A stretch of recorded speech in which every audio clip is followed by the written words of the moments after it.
Good morning po. Nandito po tayo sa ating property located in Pulunan, Dagatan, Amadeo, Cavite. So, ayan, may mga kapitbahay na po ito na mga rest house. Yung iba po dyan may mga swimming pools pa. Then, may katabi na rin po siya dyan. Then, may mga kuryente. Ayan. Tapos, ito po yung isang lote na 1,000 square meters. Simula po dyan yung boundary. Ayan, hanggang dito. Ayan, may boundary naman po yun, kasi may bakod na yan siya. Ayan, hanggang dyan sa bakod din natin. So, ayan, 1,000 square meters flat land. Medyo tumaas lang po ulit yung damo sa ngayon.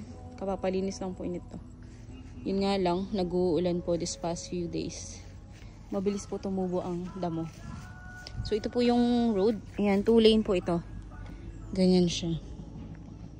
Tapos, doon lang po, banda, nandun na po yung cemented barangay road. Then, around 1 minute,